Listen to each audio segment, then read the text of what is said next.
Okay. So, itutuloy po natin yung ating pong pag-aaral regarding dito sa ating pong material, no? The Bible Unpacked. At we are still on lesson 1 ng ating pong study. It's all about God's being. At inumpisahan po natin itong lesson 1 na ito dahil may dalawang part po ito. Yung part 1 is all about the basic things that we need to know about God. Pinag-aralan natin sa first part yung God's form, God's glory. Pinag-aralan din natin at natutunan natin yung God's personhood. And at the same time, when we talk about God's eternity. So we are now on our second part ng first lesson. And it's all about God's preeminence. At dito sa lesson natin, meron din tayong apat na mga nakapaloob na sub-lessons dito sa lesson 2 about God's preeminence. We will be talking about God's greatness, God's ultimate power. We will talk about also God's power when it comes to His deeds or works. And then yung last is all about God's knowledge and wisdom. So ito po yung nakapaloob dito sa subject ng God's preeminence. At kung mapatandaan nito, bago tayo po nag-skip last time to give way sa ating pong prayer sa ating anniversary, nagkaroon tayo ng isang matinding lesson about as an introduction regarding this subject. At sabi nga dito sa ating material, a failure of many of us in the church today is that we have an inadequate view of God.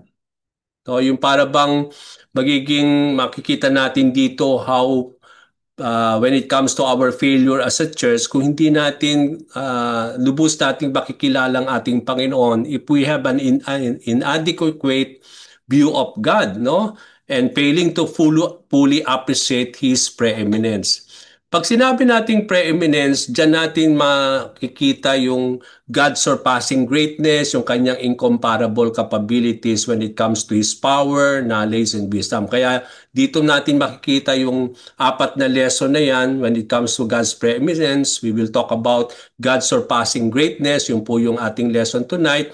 And then we will talk about His notable power, no, when it comes to His ultimate power and when it comes to His works. And we will be discussing last when it comes to knowledge and wisdom.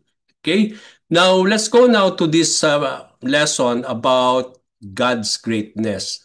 Okay, now when we talk about the greatness of God, pag sinabi nating God's preeminence, ang ibig sabihin nito, it is the position of supreme authority and dominance. No? Kung matatandaan ninyo yung ating last lesson before we skip, we defined God's preeminence as position of supreme authority. Kaya pag sinabi nating the preeminence of God, we are talking about the supreme authority of God, no? And also His dominance.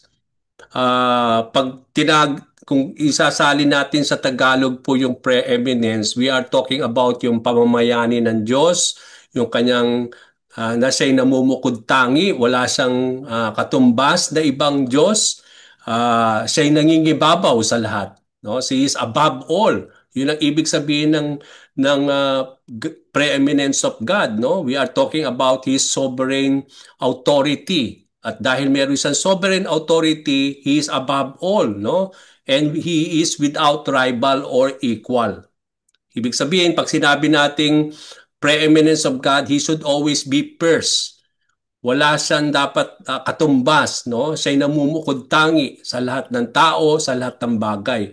At siya'y nangingibabaw at namamayani sa lahat ng bagay at sa lahat ng tao. Yung ibig sabihin ng preeminence, no? Kaya napaka-importante po na maintindihan natin ito kasi sabi nga natin kanina, failure to view this kind of preeminence of God, hindi tayo talaga magkakaroon ng malalim at sapat na kaalaman patungkol sa ating Panginoon Diyos. Kaya dito natin ma-appreciate ang ating Panginoon Diyos na ating sinasamba at niluluwalhati. Now, one of the great things about God is when it comes to His preeminence is yung kanyang greatness. No? Napakadakila ng ating Panginoon Diyos at wala siyang katumbas, no, na iba. Kaya siya'y namubukod tangi when it comes to His greatness. namamayani ang kanyang kadakilaan. Kaya nga patuloy tayo nagpupuri, nagpapasalamat sa ating Panginoon dahil napakadakila ng ating Panginoon Diyos. And you will agree with me with that, no? So when we talk about the greatness of the Lord, ang sabi dito, God is great and awesome. So, ang sabi po sa Deuteronomy chapter 10 verse 17 sa ating pong lesson tonight, no? It is where Moses talking to the Israelites. Ito'y passage kung paano si Moses ay nagsasalita sa bayang Israel. Ang sabi niya, "For the Lord your God is the God of gods and Lord of lords, the mighty, the great, mighty, and awesome God who is unbiased and takes no bribe." So dito natin makikita na napaka-importante na malaman ng bayang Israel ang kanilang Diyos na tumawag sa kanila. At dito natin makikita kung paano in-identify ni Moses kung sino ang Diyos sa bayang Israel, no? At ang sabi niya dito, "For the Lord your God, no, is the God of gods." So, when we talk about gods, no, maraming mga Diyos-Diyosan. But then when we talk about the Lord our God, He is the God of all gods, no? And then also He is the Lord of all lords. That this God of all gods and the Lord of all, the Lord of lords, He is a great, mighty, and awesome God. Ibig sabihin, napakadakila, makapangyarihan, at mapapansin natin dito how awesome is the Lord, no? Mapapansin natin na napaka-awesome ang ating Panginoon Diyos. At itong Diyos na napakadakila, na makapangyarihan and awesome, at ang sinasabi ni Moses dito is this God is unbiased and takes no bribe. No, kaya hindi mo siya pwede siyang suhulan when it comes to anything about the Lord, that He is unbiased, no? Hindi siya yung wala siyang kinikilingan, no? At hindi siya yung pwedeng suhulan in terms of anything. At ganun kadakila ang ating Panginoon Diyos, no? Kaya nga pag sinabi nating the greatness of God, walang kapantay ang ating Diyos sa kanyang kadakilaan, no? Even yung mga Diyos-Diyosan cannot be leveled, no, with the greatness of our God. Even yung mga lords, mga Panginoon, dahil siya'y Panginoon ng mga Panginoon, no?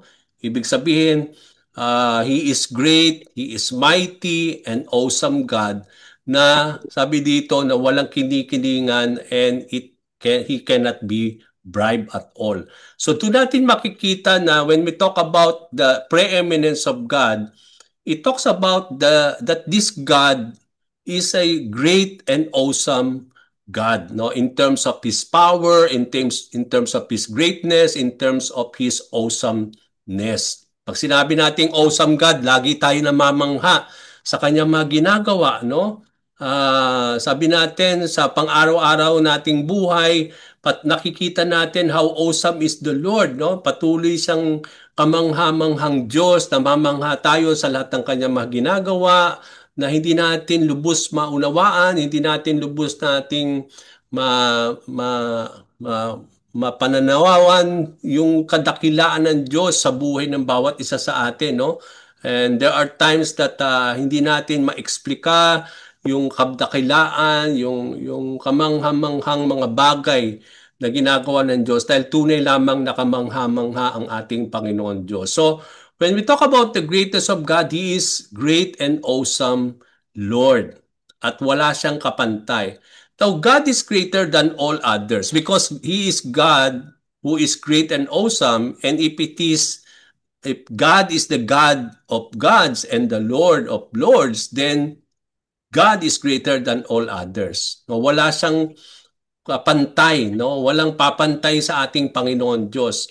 Ang sabi dito sa John chapter 10 verse 29, it is Jesus Christ ang nagsasalita dito sa verse na ito. "My Father who has given them to me is greater than all, and no one can snatch them from my Father's hand." Dito ang tinutukoy ng Panginoon, di ba? Ang bawat isa sa atin, kung mapapansin natin mga kapatid, paano ba tayo napunta kay Jesus? O paano tayo naging mananampalataya at tagapagsunod ng ating Panginoon? Sabi sa Bible, No one can come to the Lord unless the Father draw that person to Him. Ibig sabihin, gustuhin man natin, gawin na natin lahat ng gusto natin gawin, without the work of the Father and the drawing power of God the Father, hindi tayo makakalapit kay Lord. Hindi tayo makakalapit kay Jesus Christ. It is the Father who draws people to the Lord. Kaya napaka-importante mga kapatid na sabi natin kung gusto natin makakilala ang ating mga pamilya, yung ang mga tao, napaka-importante na ang panalangin natin is that the Father will draw them to the Lord Jesus Christ. That the Father will give them the knowledge so that they may able to know Jesus Christ. No, yung talagang the Father will reveal the Lord to that person and the Father will be the one who will draw them to the Lord. At ang sinasabi dito ni Jesus, dito sa verse natin sa John 10:29, when the Father has given that person to him, sabi niya, my Father who has given them to me, no? Tinutukoy niya yung lahat ng mga inilapit ng Diyos Ama sa Diyos Anak. Sabi dito, who has given them to me is greater than all. And because the Father is greater than all, no, walang hihigit sa kanya, no one can snatch these people from the Father's hand. Okay, so doon natin makikita no na kung makikita natin no kung talagang tayo magiging tapat sa ating Panginoon Diyos mga kapatid, nothing can snatch us away from the Lord. It's because pakikita natin we are being double protected. Nandun na yung protection ni Jesus Christ, but at the same time, there is also the Father's hand. No? Kung mapapansin dito, no? No one can snatch them from my Father's hand. Pinangahawakan na tayo ng Panginoong Jesucristo because we are now his people, but at the same time, there is also the hand of the Father upon those people who had been given to the Lord Jesus Christ. And because God is greater than all, because He is the God of all gods, at wala siyang kapantay, no one can snatch them from the hand of the Father. So, ibig sabihin, kapag ang isang tao ay inilapit ng Panginoong Diyos Ama sa Diyos Anak, no, siya'y mananatili doon lagi because nothing can snatch them. Walang makapag-aalis kanino man kapag tayo'y nadala na ng Diyos Ama sa kanyang Diyos Anak. Okay, so doon natin makikita dito, no? No one can snatch them from the Father's hand. So, nandun niya yung hand of the Lord for us, but at the same time, there is this double protection, no? Because there is also the Father's hand, and because there is this protection of the Father, no one can snatch us from the Lord or from the hand of the Father. Kaya mapapansin natin dito, no? Kaya nga si Paul, when we talk about in the book of Romans, that nothing can separate us from the love of God. No, walang pwedeng magtanggal sa atin sa pagmamahal ng ating Panginoon Diyos kahit kamatayan, kahit sino, kahit anuman, no? Sabi doon, walang makapag-aalis sa atin sa pagmamahal ng ating Panginoon Diyos, no? Because He has moved us from darkness into His marvelous light. So sabi din dito rin sa Psalm 150, the psalmist, when he was speaking to God, itong sumulat ng Psalm 150, sinabi niya dito, praise Him for His mighty acts, praise Him for His surpassing greatness. So doon natin makikita yung how great is our God, no? Not only because He is greater than all, greater than any other God, no? But also, dito natin makikita that our response to the greatness of the Lord is, when it comes to His mighty acts, is to praise Him. At doon natin makikita yung greatness ng Panginoon. Saan ba natin nakikita ang kadakilaan ng ating Panginoon? In His mighty acts. Kaya nga kaya nga kamangha-mangha ang ating Panginoon Diyos kasi yung kanyang mighty acts are all awesome, no? At ito ay nagdadala sa atin upang purihin natin ang ating Panginoon. Kaya sabi dito, purihin daw natin ang ating Panginoon Diyos sa lahat ng kanyang mga ginagawa, yung mga mighty acts of the Lord. Praise Him for His surpassing greatness. So yung kanyang surpassing greatness, it talks about His mighty acts. It talks about His power. Kaya later on, kapag natapos natin itong lesson A about God's greatness, we will be talking about the ultimate power of God, no? Yung power of the Lord, because the power of God reveals His greatness. And that power talks about His surpassing greatness. No, when we talk about the greatness of God, no, it is not about greatness, but it is surpassing greatness. Ibig sabihin dito, no, nagso-surpass yung greatness of the Lord in anything, no? Ibig sabihin nagso-surpass lagi yung kadakilaan ng ating Panginoon Diyos. Hindi siya matutularan, no? Namumukod-tangi, sabi nga natin. So dito natin makikita that because He is great and awesome, no one can be greater than Him.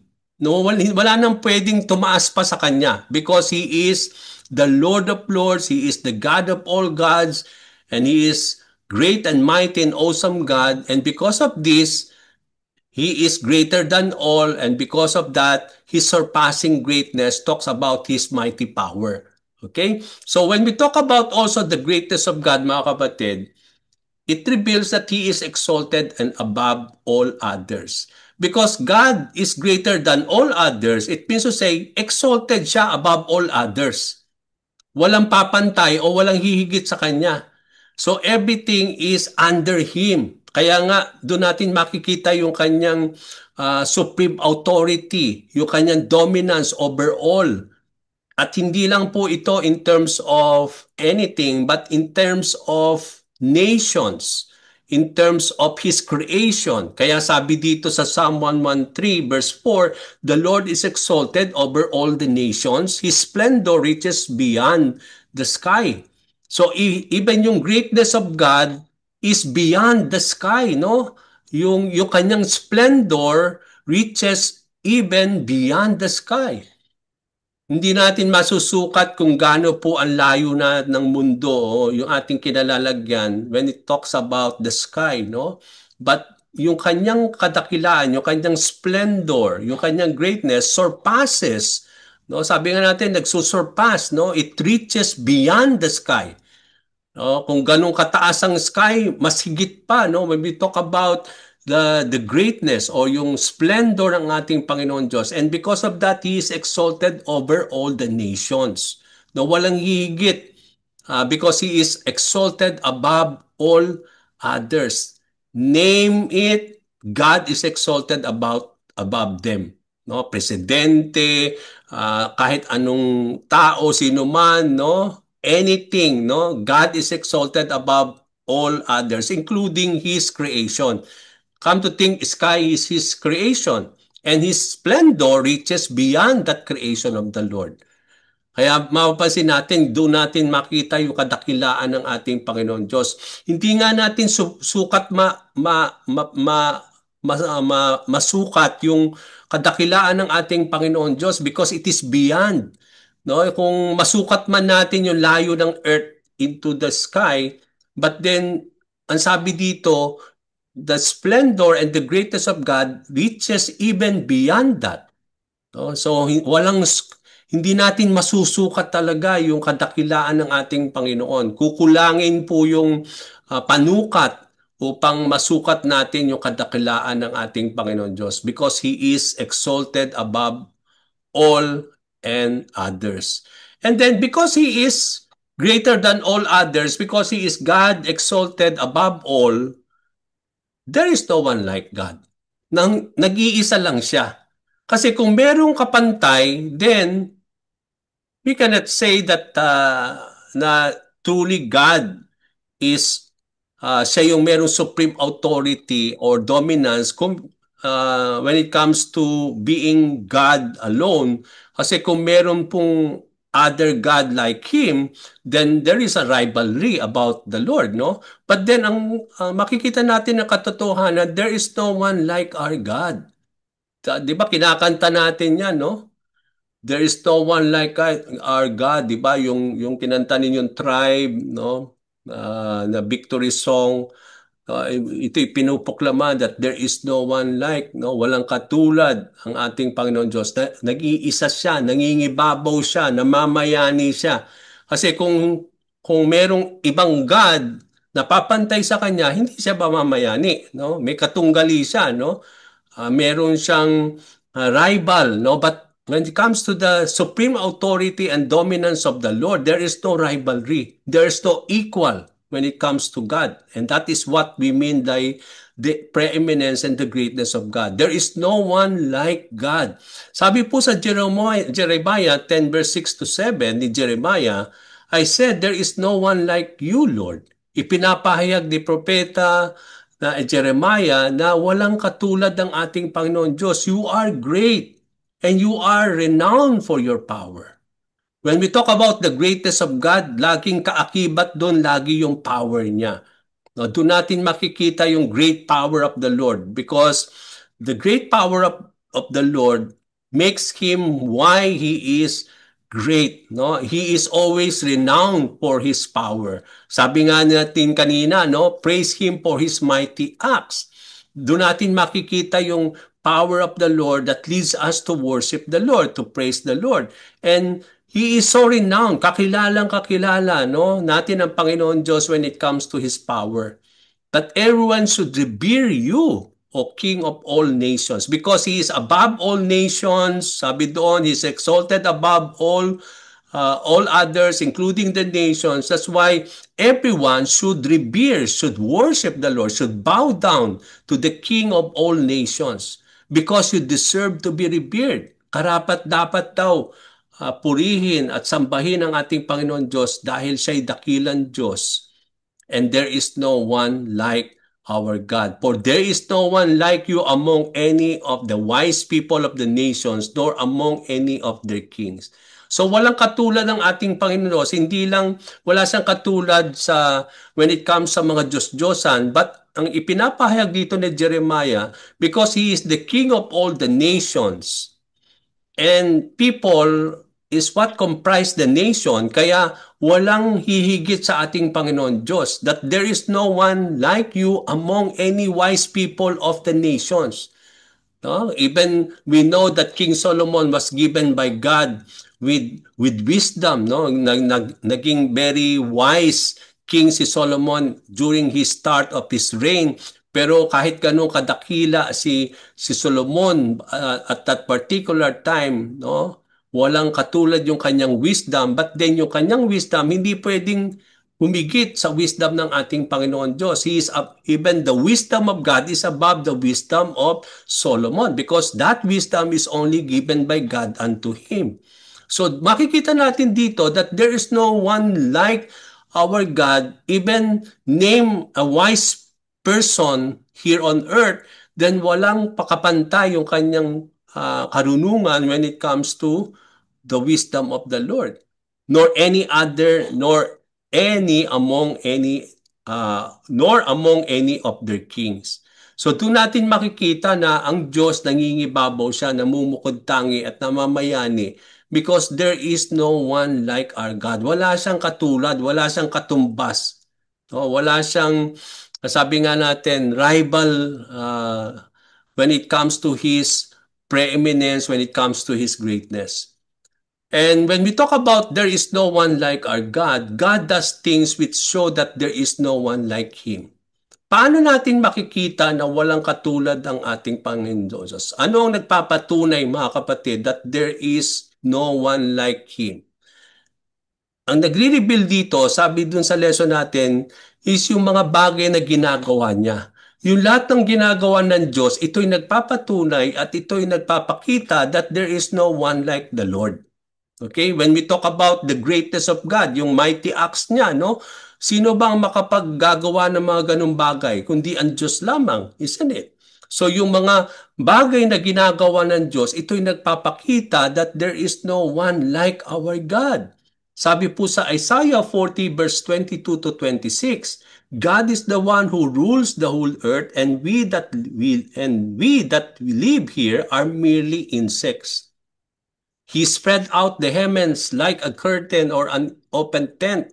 God brings down rulers and turns them into nothing. They are like flowers, fleshly sprung up and starting to grow. But when God blows on them, they wilt and are carried off like straw in a storm. The Holy God asks, who compares with me? Is anyone my equal? Look at the evening sky, who created the stars, who gave them each a name, who leads them like an army. The Lord is so powerful that none of the stars are ever missing. Doon natin makikita na walang kapantay ang ating Diyos when it comes to what He had done, no? Especially in the creation. No, when we talk about the creation of God, alam natin na lahat ng bagay i-create ng ating Panginoon. And makikita natin yung kadakilaan ng ating Diyos that there is no one like God when it comes to what He created or what He has done. No? Kaya nga makikita natin ang Diyos lang ang siyang nag-rule the whole earth. And even yung mga tao, no, we are like just insects, sabi dito ni Isaiah, no? When it comes to the greatness of our God. Dito natin makikita that He can bring down rulers and turn them into nothing. And they are like flowers, fleshly sprung up and starting to grow. But when God blows on them, they wilt and are carried off like straw in the storm. So doon natin makikita that we cannot surpass the greatness of the Lord. Na sinabi nga ng Diyos dito through Isaiah, who compares with me? Na walang katulad. Kaya nga tinatanong ng Diyos, who can compare with me? No one can compare with God because everything is only created by the Lord. No, ibig sabihin, walang pwedeng pumantay, wala siyang pwedeng ihalin tulad sa kanya kasi nag-iisa siya. Because everything has been created by God. No? Is anyone may equal, sabi dito? Meron bang isa man, sabi dito, na makakapag-equal sa ating Panginoon Diyos? Nothing. Look at the evening sky, sabi niya. Tingnan niyo yung evening sky. Who created the stars? Sino bang nag-create ng lahat ng yan? Who gave them its name? So, ibig sabihin, doon natin makikita yung kadakilaan ng ating Panginoon Diyos na kung mabibilang natin yung stars, no, hindi natin kayang bilangin yung stars. And God created all the stars in the heaven. And not only that, ganun kadakila ang Diyos because He give every star a name. He named all these stars, no? And we can see here who leads them like an army. The Lord is so powerful that none of the stars are ever missing. No, doon natin makita, 'di ba? Namamangha tayo sa kadakilaan ng Diyos, no? Napakaganda ang bituin sa tuwing titingin tayo, lalo na kung madilim ang kalangitan, kitang-kita natin yung kagandahan ng mga stars, no? Sabi dito, not even one of them are missing. It means to say God is sustaining, God is protecting, no, by His power, His creation. That's why sabi dito, God is so powerful that none of the stars are ever missing. Kasi merong nagsusustain. And that is what we can see, no? Doon natin makikita yung kadakilaan ng Diyos sa kanyang mga ginagawa, no? When God created everything, He is sustaining them all out of His awesome power. Kaya doon natin makikita na bakit hindi nagbabanggaan ng mga planeta when they are revolving on the sun, no? Bakit hindi sila nawawala sa orbit, no? Because it is God who is sustaining all these things. No? Kaya out of His awesome power. And sino yung bakit natin maasahan lagi? Sabi ko nga, bakit pagising natin sa umaga, makita natin yung sunrise. O, pag malapit ng magdilim na andun yung sunset. Bakit laging natin mararanasan yon yung ganong klaseng system, no? It's because it is God who ordained all these things, and it is God who is sustaining all these things, no, by His awesome power. At doon natin makikita, no, sa ating buhay, paano natin makikilala ang Diyos? Paano natin masasabi walang kapantay ang ating Diyos? Kasi makikita natin yung mga ginagawa ng Diyos sa buhay ng bawat isa sa atin. Yung mga kamangha-manghang ginagawa niya, ito'y nagpapatunay na walang katulad ng Diyos. Na siya'y nag-iisa, that there is no one like Him. And whatever things that the Lord has done, it shows that there is no one like our God. Kaya pinapahayag natin yon sa ating mga bibig na walang katulad ng Diyos kasi kitang-kita natin yon at ang nagpapatunay nun ay yung mga bagay na ginagawa niya out of His awesome power, out of His greatness. Okay? Now, God is in fact beyond our comprehension. Hindi natin kasi kayang talagang makomprehend ang Diyos, no? Because He is so great, that's why we cannot really comprehend the Lord. Although binigyan niya tayo ng pamamaraan to know Him through His words, paano niya ipinakilala ang kanyang sarili sa bawat isa sa atin, kung paano natin nakilala ang ating Panginoon. But in reality, God is in fact beyond our comprehension. Kulang pa yung ating comprehension when it comes to God, no? Kaya nga sabi ni Job 36:26, yes, God is great beyond our knowledge. Although we have the knowledge, pero nilimited yung ating knowledge of the Lord. He is beyond our knowledge because He is beyond our comprehension. The number of His years is unsearchable. Okay? So Job 11 verse 7 and 9, can you discover the essence of God? Can you find out the perfection of the Almighty? It is higher than the heavens. It means to say when we talk about the perfection of our Almighty God, it is higher than the heavens. Masukat man natin yung heavens, but it is higher than that heavens. That what can you do? It is deeper than Sheol. What can you know? Its measure is longer than the earth and broader than the sea. Hindi nga natin kayang sukatin yung how long is the earth, no? And how broad is the sea. Walang hangganan yung sea, no? Hindi natin kaya siyang sukatin. And sabi dito, that is the measure when we talk about that our knowledge of the Lord, because our knowledge is so limited and we cannot really comprehend fully the Lord. Because God is beyond our comprehension. He is broader than the sea. Masukat man natin how broad is the sea, but then His greatness is beyond, no? Beyond that, because He is beyond our comprehension. So the extent of God's being and attributes are far beyond our understanding. Yung kanyang kadakilaan, yung kanyang pagka-Diyos, no, hindi natin kayang sukatin yon mga kapatid, because our knowledge cannot, or our mind and our comprehension will always fall short of knowing, no, our God, because He is more than higher than the heavens. He is more than longer than the earth and broader than the sea. And that's why we cannot really fully comprehend the Lord. But we thank the Lord that somehow we are able to know God, isn't it? Purihin ng Panginoon kahit He is beyond comprehension, but we thank the Lord that somehow we have our understanding of the Lord, no? We are able to know God, who God is, who the Father is, through the Lord Jesus Christ. So we thank God. But then, sabi nga natin, hindi natin masasabi dahil you are already 25 years in your walk with the Lord, you knew very well God already. No, because He is beyond comprehension. No? And each day of our lives, patuloy pa nating nakikilala ang ating Panginoon Diyos. Hindi natin masasabi na talang kakilala natin ang ating Panginoon Diyos. Kasi bawat araw, bawat minuto, patuloy pa siyang nagpapakilala sa atin. No? Merong mga bagay na nire-reveal ang Diyos sa buhay natin. Kaya ang ating understanding is growing. It is, sabi nga natin, sabi doon, grow in the knowledge of the Lord. Each day of our lives, alam natin na tayo po ay nag-grow, nadadagdagan yung ating kaalaman sa ating Panginoon as God continue to reveal His greatness upon our lives. Okay, so when we talk about the preeminence of the Lord, unang-unang magsasabi dyan is yung kanyang greatness.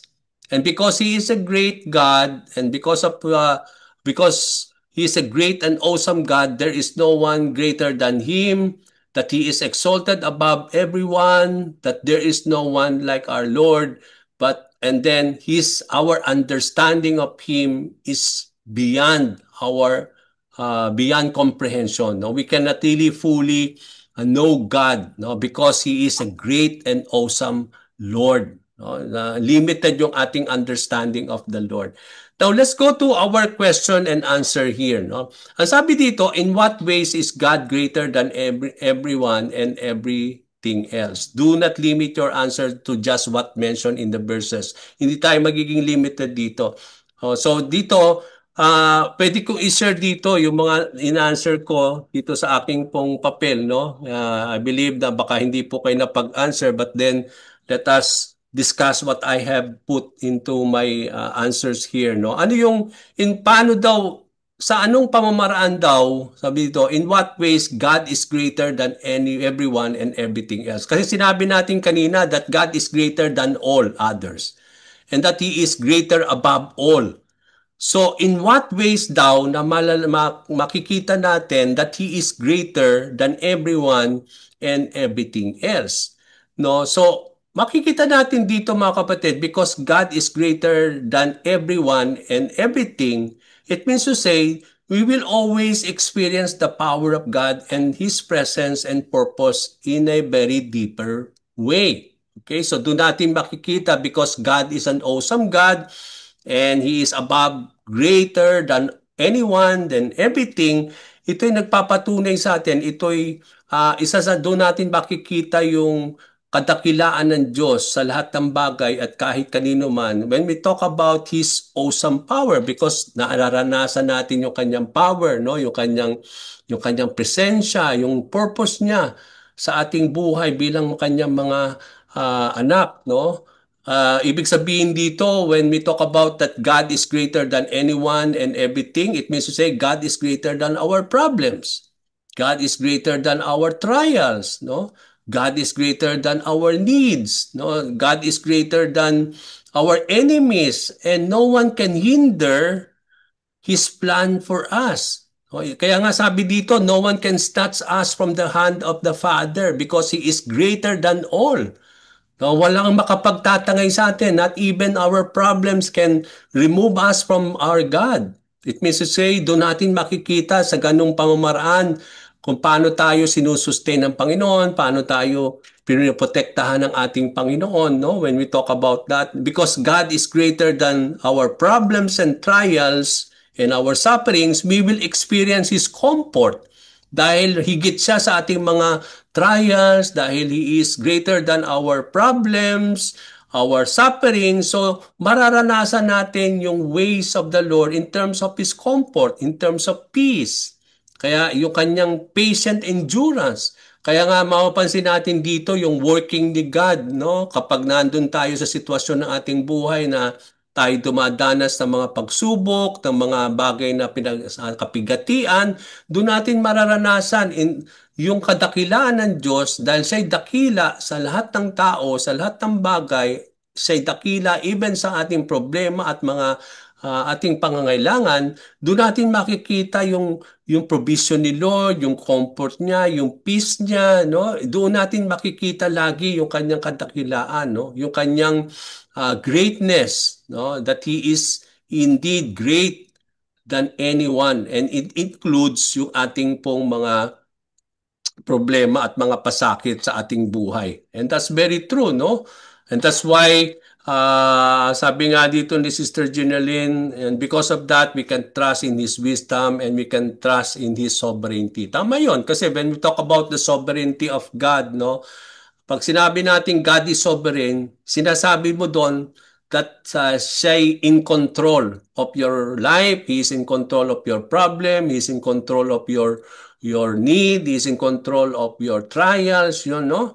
Ibig sabihin, He is above all of all these things. And because He is above our trials, our problems, above our needs, mararanasan natin lagi yung kanyang kadakilaan by the things that He is doing. Kaya nga sabi dito, God does things which show that there is no one like Him. Yung mga bagay na kanyang ginagawa sa mga bagay na ating pong dinadanas, ito'y nagpapakita at nagpapatutuo kung paano napakadakila ang ating Panginoon Diyos. And that's very true. We talk about the limitless abilities of God. Yes, that's true, no? Sister Hilda, yung kanyang walang limit yung mga bagay na pwedeng gawin ng Diyos sa buhay natin. At doon natin makita kung siya'y dakila kahit kanino man, siya'y dakila kahit anumang bagay, doon natin makikita yung kanyang mga power, yung kanyang pamamaraan, yung kanyang mga ginagawa, yung kanyang abilities. It is limitless, no? Walang sukatan, walang hangganan. Kung ang Diyos ay walang hangganan, ang kanyang karunungan ay walang hangganan, ganun din naman when it comes to the things that He can do. No, the things na yung kanyang mga bagay na pwedeng niyang gawin. Walang limit yung kanyang mga bagay na pwedeng gawin sa ating buhay. So, maraming bagay no na pwede nating makita no na ang kadakilaan ng Diyos sa lahat at kadakilaan niya sa kahit anumang bagay kasi nakikita natin yung ginagawa ni Lord. No, doon natin makikita lagi that God is greater than anyone and everything else because nakikita natin yung ginagawa ni Lord.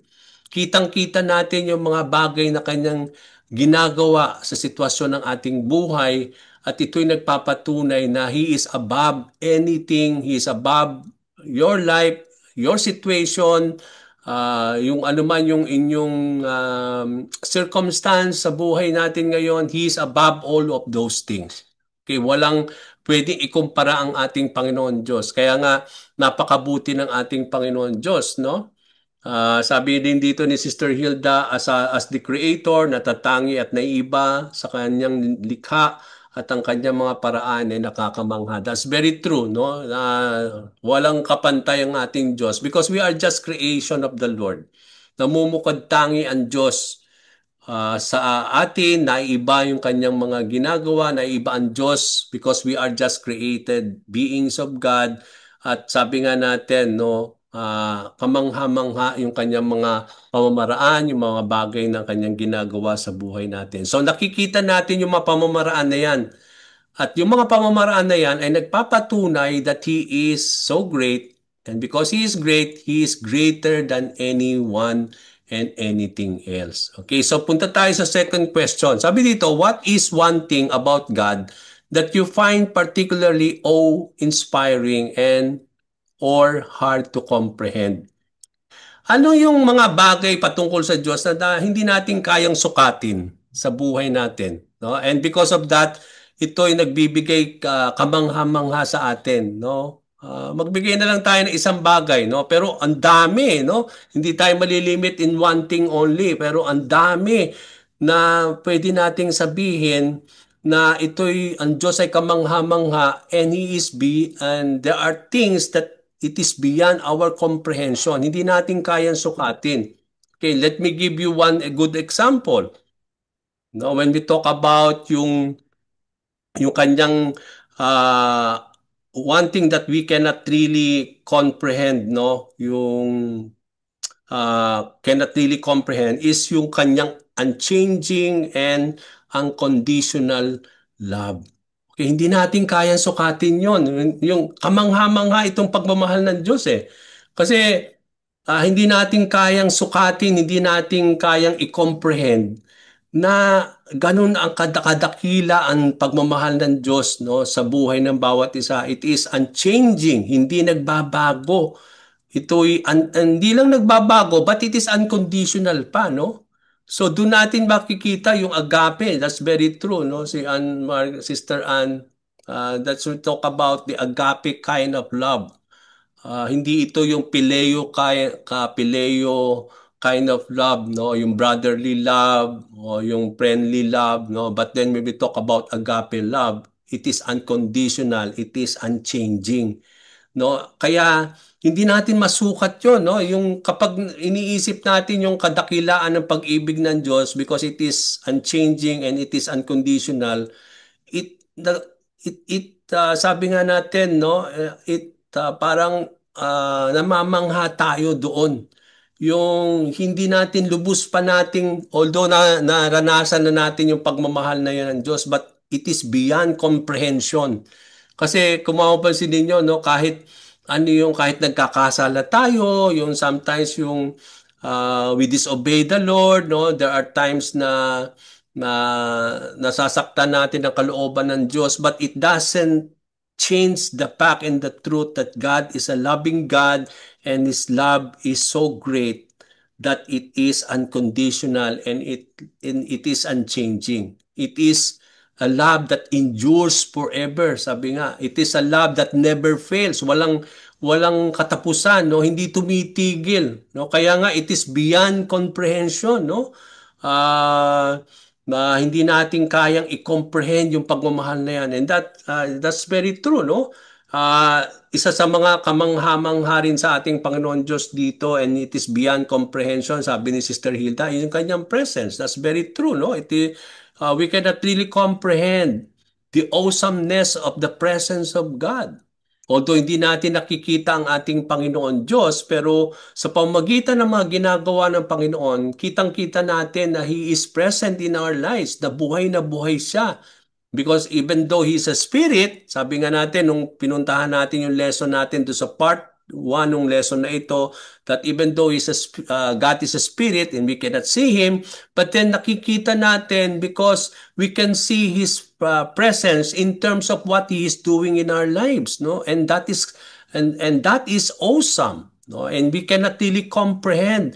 It is beyond comprehension yung kanyang presence, no? Yung how He continue to be with us, no, in every situation of our lives, no. Another thing na beyond comprehension that will always lead us to to the awesomeness of the Lord, that we will be when it comes to God, is that His mercy. Yung sabi nga sa Bible that the mercy of the Lord is made new every morning of our lives. Yung bang bawat araw nandun lagi that there is this new mercy being extended to us by the Lord. Sabi nga natin, why we are not consumed, even though nagkakasala tayo from time to time, God has all the right to punish us, no, to do something about us because of our sinfulness. But then, why is it that we are not consumed? It's because of the mercy of the Lord, because it is made new. Kaya nga, great is thy faithfulness, sabi doon. No, yung doon natin makikita yung awesomeness of the Lord when it comes to His mercy. Yes, that's very true. When He talks about yung grace, no, Sister Jean, sabi niya yung kanyang grace, yes, it is beyond comprehension. Di natin kayang sukatin yung grace ni Lord because sabi nga natin, everything in our lives is by grace of the Lord. There's nothing that we can boast. There's nothing that we can say na tayo ang gumawa ng lahat ng ito. No. Everything comes by grace. Even salvation is by grace. And because it is grace, it is always a gift of God. It is something that we need just to receive. Yun ang grace eh. Yung hindi mo pagtatabahuhan na kahit hindi ka karapat dapat tumanggap nun, ibinigay pa rin sa iyo ng Lord. So yun yung grace, kaya ma-appreciate natin lagi yung kadakilaan ng Diyos. And we can see that we will always be no? Yung makikita natin yung awesomeness of God, and His grace is always beyond comprehension. Hindi natin sukat maiintindihan or kaya natin sukatin yung grace of the Lord because His grace is, sabi nga doon, His grace is always sufficient, no, in everything of our lives because it is by grace that sabi doon that we are being sustained, no, in our lives, no. When we talk about dito, sabi ni Sister Christy that He is an infinite God. Yes, that's very true. No, we are finite people. Meron tayong limit, no, sa mga bagay na pwede nating gawin. But when we talk about our God, hindi siya limit sa anumang bagay na pwede niyang gawin. Okay, so that is something that we can really thank the Lord because He is an infinite God. No, walang sukatan yung kaya niyang gawin. Sabi nga natin kanina, and that is so good, no? Because God is so awesome, we cannot comprehend yung kanyang faithfulness. Even though we become unfaithful, God remains faithful to us. No, hindi natin kayang sukatin yun. No? Hindi natin kayang i-comprehend na naging unfaithful ka na, pero si Lord faithful pa rin sa'yo. No? Yung hindi natin kayang i-explain yun eh. Hindi natin kayang i-comprehend yung kanyang faithfulness sa buhay natin, yung kanyang awesome power, that's what we said earlier. So, ang daming mga bagay na pwede nating sabihin patungkol sa Diyos that it will always lead us to be awe of the Lord. No? We talk about the awesomeness of God, and because of that, itong mga bagay na ito, when it comes to the nature of the Lord, it always tells us that it is beyond comprehension. Hindi natin kayang sukatin yung although nararanasan natin yan from time to time, pero patuloy tayong namamangha, no? Doon sa mga bagay na yon is because it is beyond comprehension. Hindi natin kaya talagang malaman ng lubusan, kayang sukatin yung mga bagay na yan ng mga ginagawa ng Panginoon Diyos sa buhay natin. Okay, let's go to the last question before we end and pray. How should we respond to the greatness and awesome of God? No. So nalaman natin that God is great, no? That He is awesome, that He is so powerful, no? Now, ano ang respond natin doon? How do we respond to the greatness of God? Kung ang Diyos ay dakila, is also awesome. Now, what is something that we need to respond to it? Anong pwede natin gawin?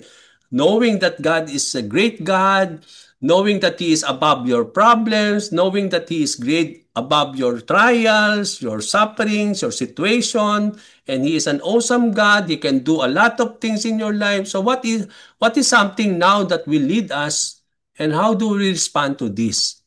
Okay, paano tayo magre-respond doon?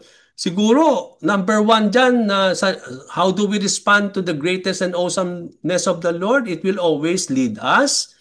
Our response always is to be gratitude. Yung nga, yung sabi ni Sister Jeneline, yung our gratitude, we must humble ourselves. That's true. Kasi hindi natin pwedeng itaas yung sarili natin eh. So, ang ibig sabihin, God is greater than us, and we cannot really exalt ourselves because there is no one needs to be exalted, and that is God alone.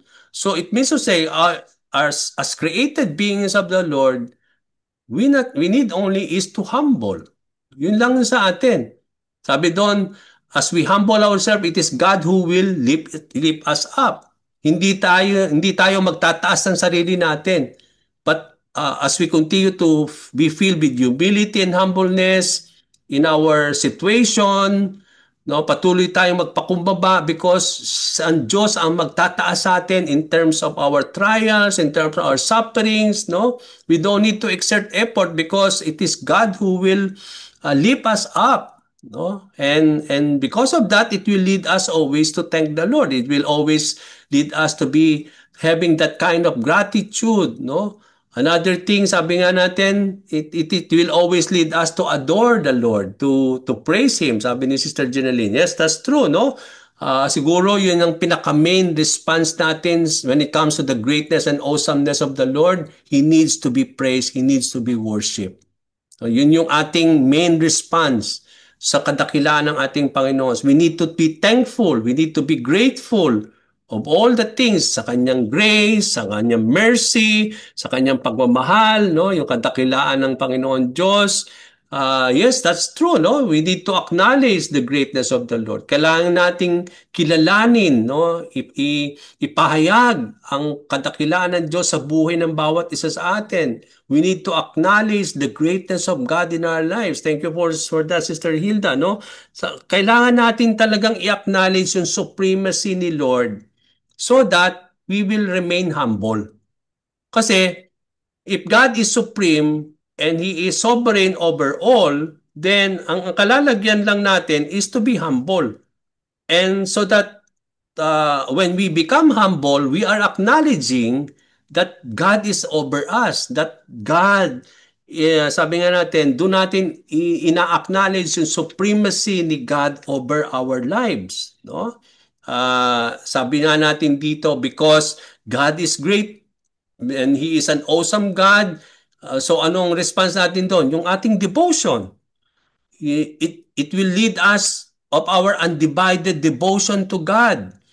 Pag sinabi nating undivided devotion, nandun na yung we give time to the Lord, we give We offer our talents to our God, yung mga finances natin kay Lord because everything comes by grace and everything comes to the Lord. So, ibig sabihin, yung ating devotion to Lord, no, dahil siya kamangha-manghang Diyos at napakadakilang Diyos, ito ay maglilid sa atin para ibigay yung ating undivided devotion sa pagbibigay sa Kanya, sa paglilingkod kay Lord, sa pagmamahal sa Kanya. Because sabi nga natin, if God's love is unchanging and unconditional, but isn't it God calls us to love Him with all our being? We are called by the Lord to love Him with all our heart, with all our mind, with all our strength, no? With all our being. So, ibig sabihin, if God is so great, so nararapat lang na ibalik natin kay Lord yung pagmamahal na nauukol para sa Kanya. We need to ascribe to Him the glory, the honor, and the power that is only to Him. Okay, hindi tayo magsesettle less sa pagbibigay ng power, sa pagbibigay sa Kanya ng honor and glory. It means to say, ang ibibigay natin, i-ascribe natin yung nararapat talagang para sa Kanya. Because He is a great and awesome Lord. Kapag alam natin that God is great and awesome, doon natin makikita na we will acknowledge our right place that He should be number one in our lives. Dapat He should always be our number one. Siya yung dapat nangingibabaw lagi sa ating buhay, no? Hindi tayong nangingibabaw, kundi ang Diyos ang nangingibabaw. Dahil He is a great and awesome Lord, we can surrender our will, we can trust His plans, we can exalt His name above all else, no? At dahil doon, because He's a great and awesome God, He is above all things, so we can now prioritize Him above all else. No? Siya yung magiging priority natin lagi. Uh, when it compare with our careers, our relationship, in terms of our possession, no? And I believe, kaya nga sabi nga ni Lord, no, you are not worthy of me if you love your spouse more than of me. Sabi ni Jesus Christ, no? It means to say, our priority, no, because God is so great in our lives, dapat siya yung number one lagi sa buhay natin. Yung priority natin, umiikot lagi kay Lord. Nandun we will acknowledge always the supremacy of God over our lives, over our problems, our trials, no, our circumstances, and our situation in our lives. And it requires our undivided devotion to the Lord. Our worship, mga kapatid.